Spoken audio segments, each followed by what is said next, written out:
kepada umat bukan sekadar Nabi kepada orang Kristian, tetapi Nabi kita juga.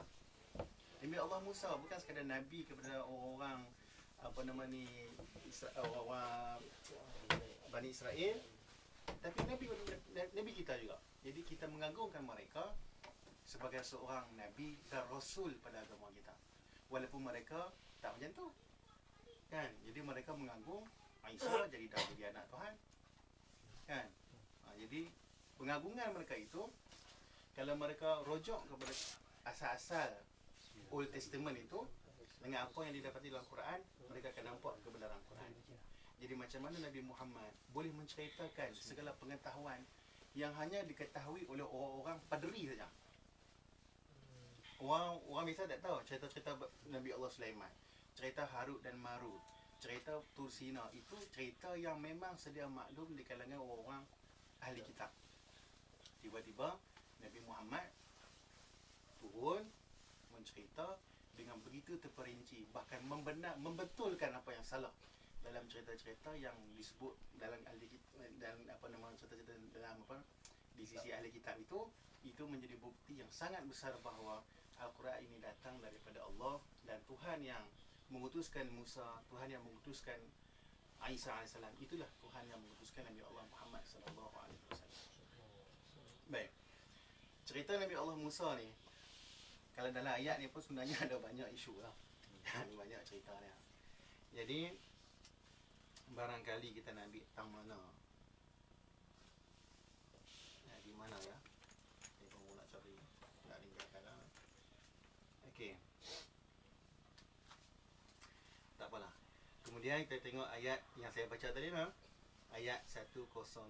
Jadi kita semua tahu bahawa Bani Israel di antara satu umat yang Tuhan utuskan paling banyak Nabi dan Rasul. Kebanyakan Nabi Rasul ialah dalam umat Bani Israel, sehingga kan orang Yahudi rasa mereka lah yang terbaik. Macam dengan disebut dengan orang Israel sebut, orang Yahudi sebut, mereka ni adalah umat pilihan Tuhan. Sebab bagi mereka, sebab kata mereka, sebab mereka mempunyai banyak Nabi dan Rasul. Jadi kami lah umat pilihan Tuhan. Dalam masa yang sama, mereka lah orang yang paling hebat sekali menentang para Nabi dan Rasul, membunuh para Nabi dan Rasul. Jadi Nabi-Nabi dalam lingkungan zaman Bani Israel ini, di antara Nabi selepas Nabi Allah Musa AS yang hebat, yang membentuk kerajaan Israel adalah Nabi Allah Sulaiman dan Daud, iaitu lebih kurang kurun ke-10 sebelum Masihi. Jadi kurun ke-10 ataupun kurun ke-11, lebih kurang itulah kurun 10 tak salah, sebelum Masihi telah terbentuk satu kerajaan Israel. Dia panggil Daulah Israel di bawah pemerintahan Nabi Allah Daud dan Nabi Allah Sulaiman AS. Lepas Nabi Allah Sulaiman, anak cucu Nabi Allah Sulaiman ni, kerajaan jadi pecah belah, hancur. Sebab tu hari ni orang Yahudi hari ni dia nak tuntut balik. Dia kata Palestin tu dulu tu negara Israel. Bila zaman Nabi Allah Sulaiman tu, dia nak tuntut balik. Dia nak buat Israel Raya tu. Sebab bagi mereka, pada sejarah mereka telah membentuk sebuah negara di situ. Yang ni satu akidah yang pelik. Sebab dalam Bani Israel, dalam akidah orang Yahudi, dia panggil kewajipan untuk orang Yahudi kembali kepada negara asal itu sudah jadi satu akidah. Dan akidah ni akidah yang baru. Dia panggil akidah mission, akidah bukan Talmud. Apa dia panggil? Sahyuni, Arab panggil Sahyuni, Melayu panggil apa? Allahumma salli ala sayyidina Muhammad. Saya ingat yang Arab je. Melayu Arab ni Sahyuni. Sahyuni bermaksud satu gerakan moden akhir zaman ni, gerakan orang Israel untuk membentuk Israel Raya tu lah. Dia panggil apa? Zionis. Sebenarnya teori Zionis ni baru dalam agama Yahudi. Sangat baru. Bahkan di antara akidah yang pelik. Sebab kalaulah setiap agama, setiap penganut agama mesti balik ke tempat kelahiran agama tu, kacau. Kita orang Islam, asal mana? Asal di Mekah Madinah. Semua kena balik berkumpul di Mekah Madinah. Nak duduk mana? Sebab itu ini di antara akidah yang pelik, yang baru muncul, yang dijelmakan oleh dia panggil golongan Zionis. Cuma barangkali bila kita biasa saya nak ni lah, bukan nak betul apa nak cerita balik, barangkali kita kadang-kadang kita confuse apa konsep Bani Israel dengan Yahudi, satu lagi Zionis. Tiga sebenarnya dia tak sama. Yang paling besar sekali ialah Bani Israel. Bani Israel ialah anak-anak kepada Nabi Allah Yaqub alaihissalam. Dia panggil Bani Israel. Israel dalam istilah orang-orang Yahudi merujuk kepada Nabi Allah Yaqub alaihissalam. Tapi yang kata orang Yahudi ni, kalimah Israel itu sendiri mereka dah menyelewengkan. Israel dalam bahasa Ibrani, ada dalam bahasa orang Yahudi, mereka terjemahkan dengan maksud satu orang hamba yang mengalahkan Tuhan. Israel. Tapi Israel dalam bahasa kita Islam kita, bila sebut Israel ialah hamba Tuhan. Isra, hamba, El itu Tuhan. Tapi bagi pemahaman orang Yahudi, Israel ialah hamba yang mengalahkan Tuhan, yang pernah mengalahkan Tuhan. Dia adalah cerita panjang ceritanya. Jadi pendek ceritanya, Israel ialah satu gelaran yang disembahkan kepada Nabi Allah Yaqub alaihissalam. Jadi anak cucu Nabi Yaqub, di antara anak cucu nama dia Yahuza. Dan dikatakan, jadi tak semua Bani Israel itu Yahudi.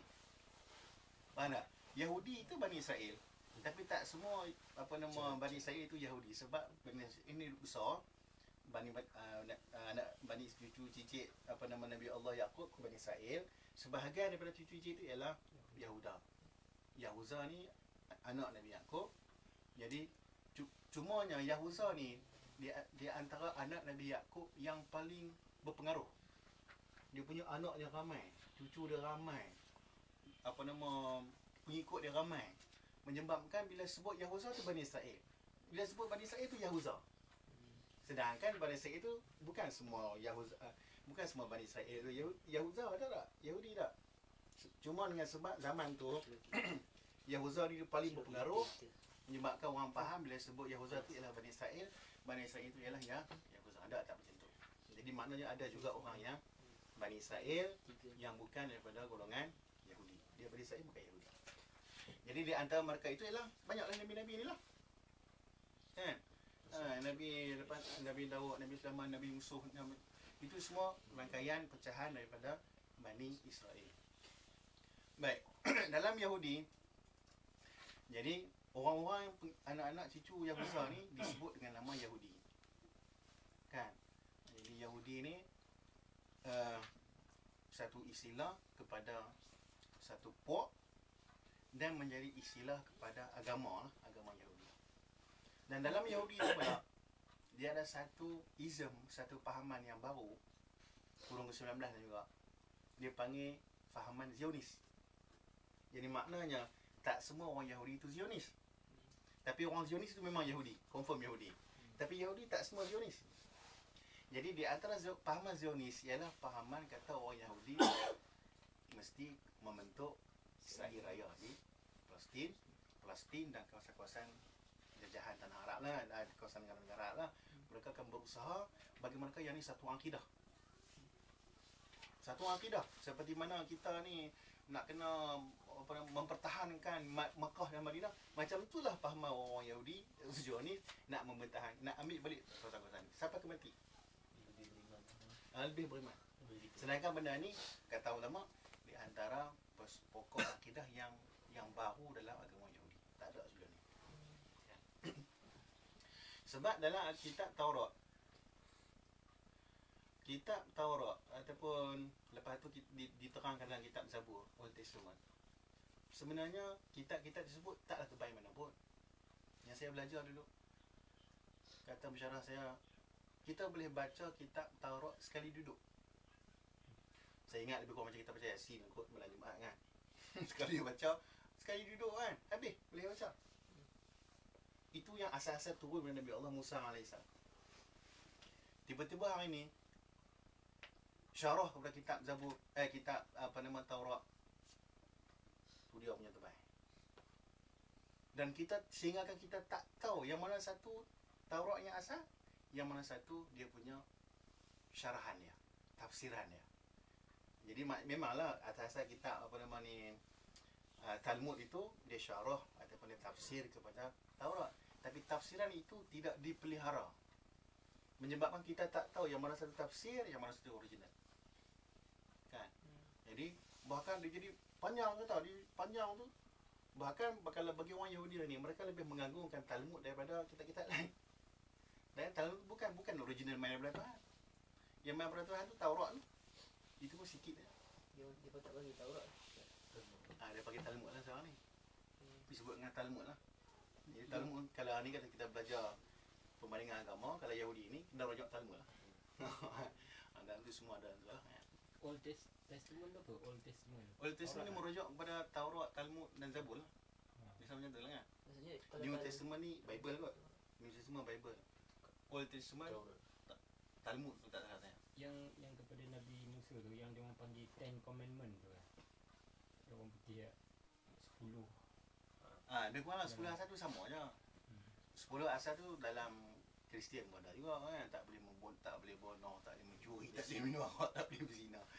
Dalam ni pun ada juga, dalam Taurat pun sama juga. Okey, saya nak renggakan. Tak mana tadi nak? Okey. Jadi di antara cerita Bani Israel ini ialah cerita di kelompok Nabi zaman Bani Israel inilah ialah Nabi Allah Sulaiman. Dia macam ni, orang Yahudi faham macam ni tau. Orang Yahudi faham Nabi Allah Sulaiman ini mengajar sihir. Katanya tak kala mana Nabi Allah Sulaiman itu wafat, mati, dia orang jumpa satu buku bawah katil dia. Tahta dia.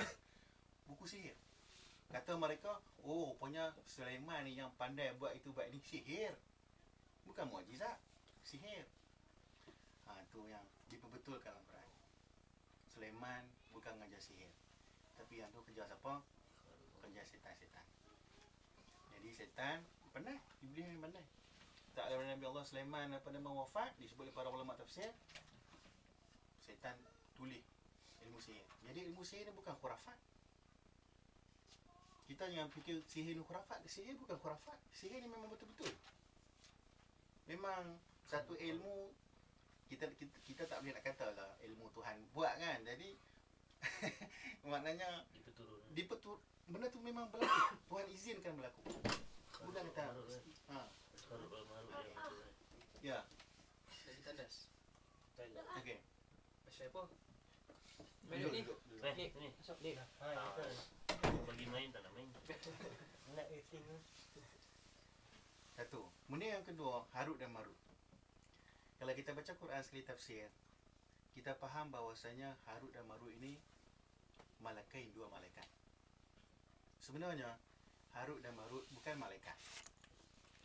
Pasal apa dalam Quran sebut malaikat? Sebab Harut dan Marut malaikat pada pemahaman orang-orang Yahudi. Yang ni kena baca perbandingan tafsir sikit kan. Kalau kita baca sini memang kita faham kata Harut Marut malaikat tak. Harut dan Marut mengikut jumhur para ulama, Harut dan Marut bukan malaikat. Mereka adalah dua orang soleh di kalangan Bani Israel yang dianggap seperti malaikat oleh orang-orang Bani Israel. Kan? Jadi mereka bukan malaikat. Jadi sebab tu bila dikatakan mereka mengajar sihir, itu manusia bukan malaikat. Malaikat tidak mengajar sihir. Sebab malaikat la ya'sunallaha ma amarahum. Malaikat tidak akan kita kata mengingkari perintah Allah Subhanahu wa taala. Takkan malaikat tak nak buat benda yang Tuhan larang. Sihir ni benda Tuhan larang, Tuhan tak bagi, takkan malaikat nak ajar. Jadi yang ni dia ada contoh. Jadi kita mungkin tak faham contoh ni. Tapi orang ahli kitab yang baca Talmud yang tahu cerita asal dia nampak, oh hebatnya Al-Quran, hebat Nabi Muhammad boleh bagi begitu detail sebut Harut, Marut di Babylon lagi sekian-sekian. Mereka akan membenarkan mereka kalau mereka baca dengan mata hati mereka akan nampak kebenaran Al-Quran. Okey. Jadi saya sebut ni sihir bukannya khurafat. Dan di antara sihir yang biasa zaman tu disebut dalam ayat ni secara tidak langsung, sihir untuk memisahkan suami isteri. Bukan khurafat. Kita tengok cerita khurafat Melayu kan, bagi saya tak khurafat. Cuma kita jangan Ikutlah kan, kita ambil pengajaran lah. Nak amal benda ni boleh berlaku. Orang boleh guna sihir untuk sampai tahap tu. Boleh bagi pisah laki isteri. Biasa. Kan? Bahkan dalam masyarakat kita pun banyak berlaku kan. Dia Minang tak dapat, orang lain Minang dapat, dia disihirkan, bercerai. Memang boleh berlaku. Jadi benda ni kebiasaannya ilmu daripada setan lah. Dan ilmu sihir dia tidak pernah berkembang. Sebab kalau ilmu sihir ni dia hebat, dia berkembang, tentu dia di Lancaster mesti dia ada buat satu fakulti sihir. Tapi dengan Sekolah biji. Harry Potter tu barangkali lah. Tapi ilmu dia tidak berkembang. Jadi yang kita kena faham kata benda ni berlaku, wujud, tapi benda yang Tuhan tidak izinkan pada umat kita. Tak boleh. Dan Nabi Sulaiman bukan sihir. Nabi Sulaiman itu dia Nabi, dia bukan guna sihir. Sihir ni kerja setan ni. Baik. Kemudian barangkali yang tak akhir lah saya nak ringkaskan di sini. Kalau tak faham kita boleh tanya lah. Ayat yang tak akhir yang sahabat kita baca tadi, ayat surat 17 tu kan, ayat manansakh min ayatin aw nusiha na'ti bi khairin minha aw mithliha. Jadi dalam Quran disebut ada beberapa ayat dalam Quran yang pernah diturunkan kepada Nabi Allah Nabi Muhammad sallallahu alaihi wasallam. Kemudian Allah Taala mansuhkan ayat itu.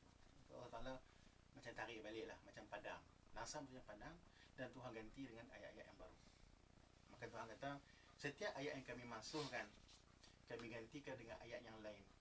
Kita kena yakin bahawa ayat yang lain itu lebih baik, bukanlah yang ayat dulu tak elok, maksudnya lebih sesuai dengan kita. Tuhan Maha mengetahui.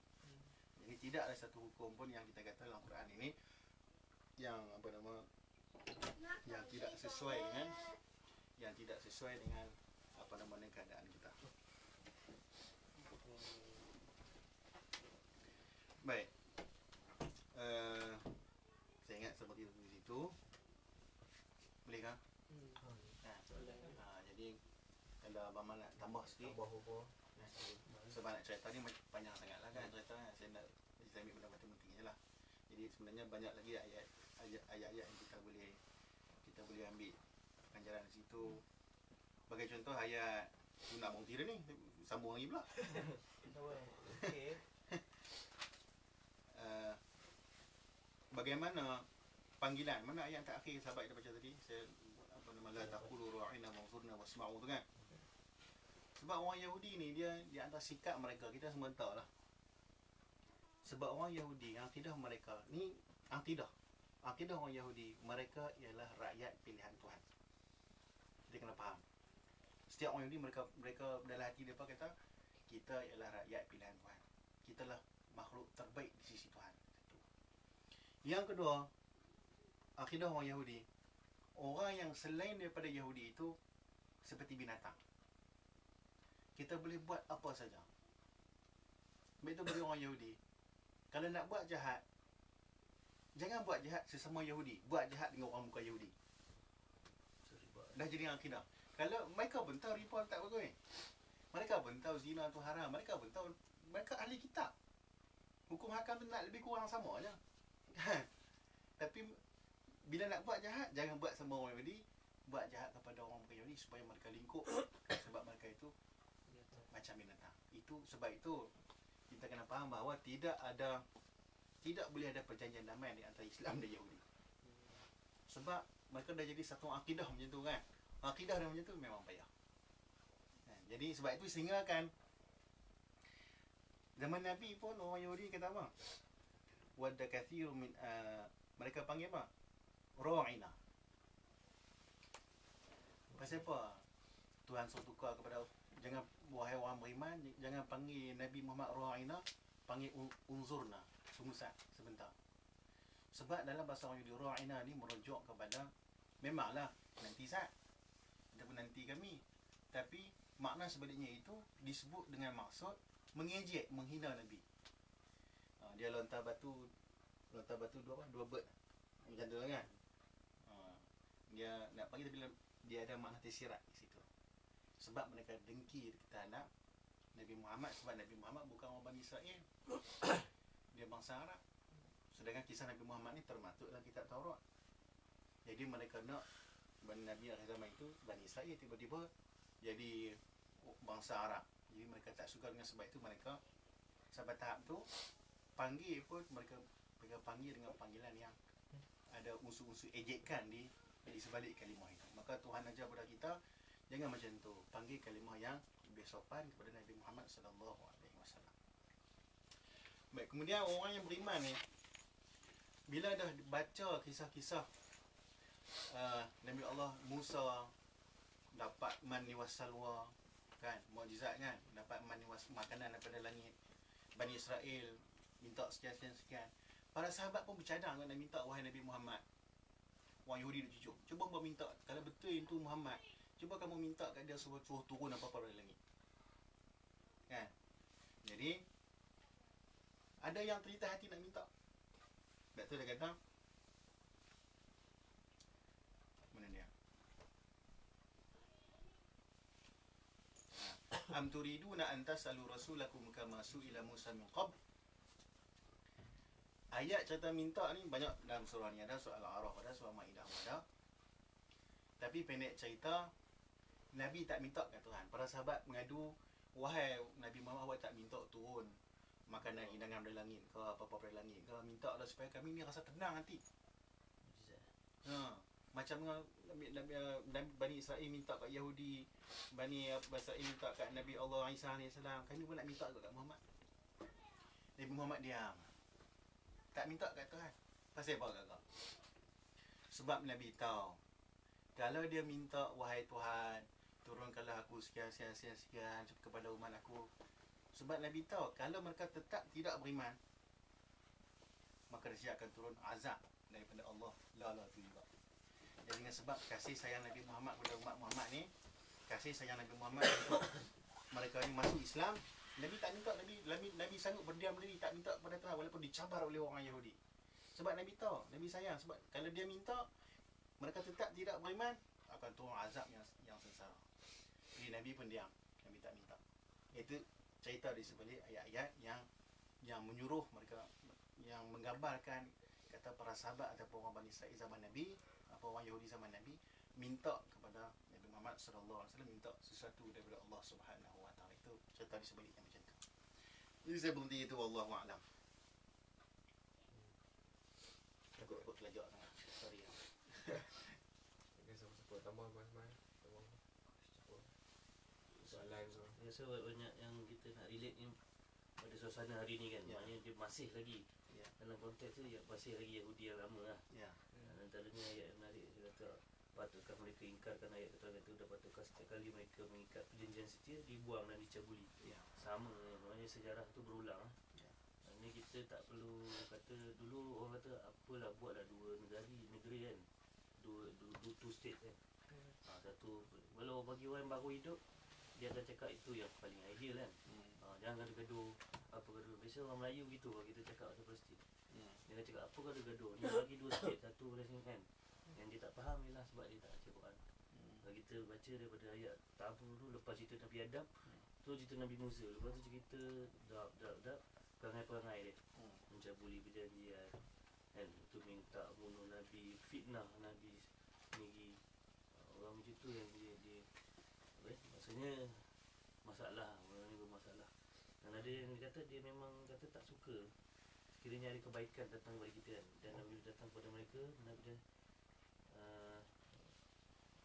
dia tak suka orang datang, kebaikan tu datang kepada orang selain daripada dia. Kemudian juga ada diterangkan dalam ayat tu, dia kata dia suka kalau kita dah tahu, lepas tu dia disesatkan kembali pada kesesatan. Banyaklah kalau kita nak listkan agaknya beratus-ratus. Dan kita memang ini cerita Nabi Musa, tapi kita ada hari ni kita boleh apply apa yang terjadi di sana. Dan itulah mungkin itu cabaran kita pada hari ni kan. Kita duduk dalam konteks Malaysia, kita sibuk tu, tapi kita kena tahulah di sana ada perancangan peringkat lebih global kan. Kenapa kita terlalu sibuk dalam dunia kita yang sempit kan. Sebenarnya di sana ada perancangan lah kan. Perancangan kenapa nak sangat Masjid Aqsa, kenapa Hamas tu bermati-matian berjuang, kenapa orang Islam lah banyak mungkin di Malaysia kita kurang faham dari segi konteks tu kan, macam nak relate situasi kita kan, di Ceruk Malaysia ni, dengan nasib di Palestin dan di Gaza kan, yang mereka yang berjuang kan. Itu yang menarik lah untuk kita sama fikirkan, sama kita update lah patutnya hari-hari kan. Kita akan tengok sejarah ni berulang lah, sikap-sikap mereka kan. Jadi ada siapa nak tambah? Betul tambah apa? Yang Yahuza tu yang cerita, ada cerita Nabi Yusuf tu kan, yang ketua tu yang masukkan Nabi Yusuf dalam biji tu kan. Dah bukan. Kan Yahuza tak salah saya dia macam cucu lah juga. Dia tak direct bawa Nabi Allah Ya, Yaqub silap dia. tapi Judas yang apa kalau Juda Judaism. Judaism tu yang mana pula lah punya. Itu yang cakap tadi macam awal tadi, maksudnya memang yang buat angkara ni Yahuza sebab dia antara yang dominan lah, macam Bang Along lah kot kan. Tapi bila dia bawa tu, dia seolah membawa nama Israel tu terpalit sama, seolah-olah orang generalize kan ni Israel. Tapi sebenarnya dia ada lagi mazhab baru, sama kan Zionis ni yang paling teruk lah. Maknanya dia nak menyesatkan semua supaya semua tak ada agama. Itu rasanya dia antara fahaman dia kan, semua orang tak ada agama. Lepas tu sebenarnya dia dari satu segi dia manipulate agama. Sebab kalau orang Yahudi ni, dia tahu dia sebenarnya orang kaya. Dekat California tu dia dah ada rumah, dia dah ada swimming pool kan, dia doctors kan. Tapi dia boleh somehow boleh di brainwash supaya dia balik ke negeri yang perang dan dia berangkat senjata. Kenapa? Agama lah. Dia tak ada cara lain sebab melainkan nak gunakan alasan agama kan. Kalau dia guna alasan lain susah kan, orang dah kaya pun kan, dia orang ni dah millionaire, billionaire, dia tak ada sebab lah. Jadi dari situ segi kita boleh cakap dia lagi beriman kot. Dan kita beriman dengan kita punya amalan, dia lagi beriman dengan dia punya Talmud itu kuatnya iman ni. Nak confirm kan, Zionis itu satu fahaman ke, satu agama ke, ataupun cabang agama ke, ataupun macam mana? So macam ke alirannya berbeza ke? Macam kan ke Kristian dia ada Protestan, dia ada Katolik kan. So apa ni, so Zionis tu dia macam tu ke, ataupun totally memang new religion? Totally new. dia nak kata dia Zionis ni dia baru ni dia macam satu protokol Dia menyembah setan lah. protokol untuk nak mengizzahkan Yahudi lah, faham macam tu kan. Dia menggunakan nama Dia dalam agama. protokol tu ada 20 tak saya. Ni. Maka semenjak itu disebut gerakan nak mengyahudikan dunia tu, dia panggil gerakan Zionis lah. Okay. Dan tak semua orang Yahudi sokong dengan Zionis. Tak semua orang Yahudi Ortodok. sokong. Kalau yang ortodok tak mau. Tu dia. Kita boleh tengok sini ni baru ini ya. Dia ada Macam tu. Allah Allah. Ibn Nabi Muhammad. Dia pas-pas tengok. Ustaz, yang apa ni, kita nampak orang Yahudi dia masuk ke Egypt kan, ke Mesir kan masa Firaun usir dia tu kan. Ya. Orang pergi ke Mesir tu masa bila tu? Masa zaman Nabi Yusuf ke atau macam mana? Kan dia tu dia nak masuk balik ke Palestin kan. Masa bila yang dia orang pindah daripada Palestin tu ke Egypt? Dia Egypt ke Palestin. asal-asal okeylah Nabi Allah Musa AS di Mesir Okay. kan. Kemudian kan dia lari